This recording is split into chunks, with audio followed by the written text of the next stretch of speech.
This month, we've been talking about the difference between service and servitude. And I know that one sounds positive and one sounds negative, but in the private service industry, these both exist in very respectful and very pinpointed ways. The issue is maybe not being clear about what you want as a homeowner or what you're providing as a private service or professional. And so I want to look at this a little bit more deeply so that you can understand what you're asking for or what you're providing. I have been obsessed with the show Succession. And if you know anything about this show, it's about a billionaire family, mega media conglomerate family, similar to Rupert Murdoch's family.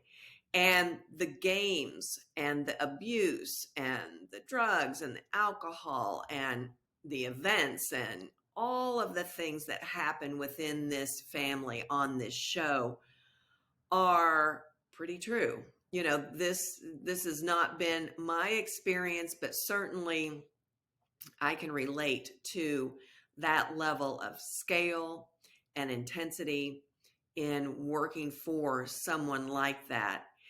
And it triggers a lot about what I left behind as a private service professional. But I want to highlight this because there's so many things about private service that are misunderstood. The level of professionalism that it takes to provide service at that level. And for them, it's not only the principal, but their children and those children's spouses and the multiple estates and huge events and the entourage that follows, all of that. And if you think about the behind the scenes operations of making that happen, or the simple act of showing up at a property when your staff doesn't know and isn't prepared for your arrival, can cause absolute havoc behind the scenes. So in April, we've just really been diving into the nuances between those two words. And I want to highlight the fact that, and I totally made this up, but I created this sliding scale or this service level, and let's just call it service level 1 through service level 10. Service level 1 could be something like a 2,000 square foot Malibu beach house for a wealthy individual with no children. Maybe they don't entertain a lot. There's still a lot to do. The expectations are high, but there's a pace and a scale about that I'm putting at a level 1.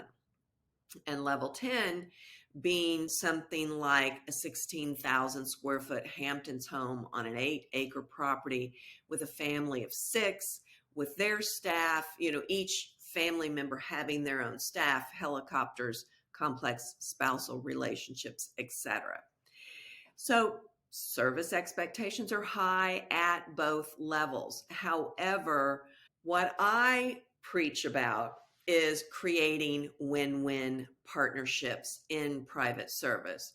So primarily, I'm going to be talking to people who are maybe towards the lower end of level 1 service expectations, because let's be honest, beyond my imaginary level 3, there is no partnership. And so that's what we're looking at. Again, to be clear, all of these levels of service are very relevant. Neither is either good or bad. But if you're expecting level 10 service with level 1 staff or a level 1 budget, there's going to be a misalignment of expectations and frustrations on everyone's part. So are you expecting level 10 service and with level 1 staff? Are you paying level 1 service providers and frustrated with the outcome? And have you hired the right staff for the level of service that you require? Here's some different aspects that I want you to consider. Let's talk about the communication aspect of private service. I would say that on the level one side, you have regular face to face meetings where you explain your goals and your expectations and you collaborate on how to get those done. And level 10 communication might look something like, hey, figure it out, guess 20 ways to please me, and I hope you get it right. Do you see the difference?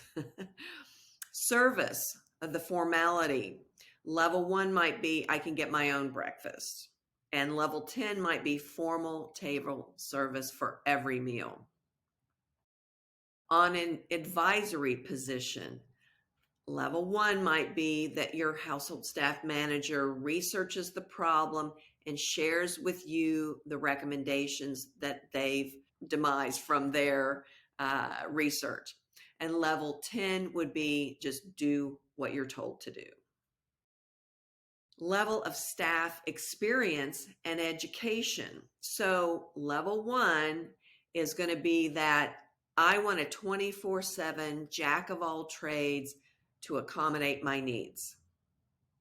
And a level 10 will probably look more like they've got a family office, they hire a chief of staff, they have an estate manager, they have a house manager for each house they own, and they have formally trained staff like butlers, housekeeping staff, estate managers, etc. And on the operational budget side of all of this, level 1 might be that you have a very strict household budget that you want to adhere to. And level 10 is whatever it takes to get the job done. And on the mechanical expectations, level 1 might be, let's wait to replace that piece of equipment until it fails. And level 10 is, if there is one day without HVAC service, someone's going to get fired. And on the technical know-how, your level 1 service might be, can someone use a laptop and a smartphone? Level 10 is going to be cybersecurity threats are a major fear to your family and your lifestyle.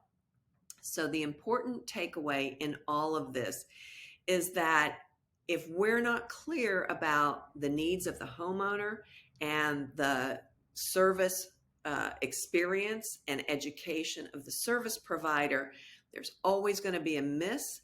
There's always going to be high turnover in these positions if we don't look at them more closely.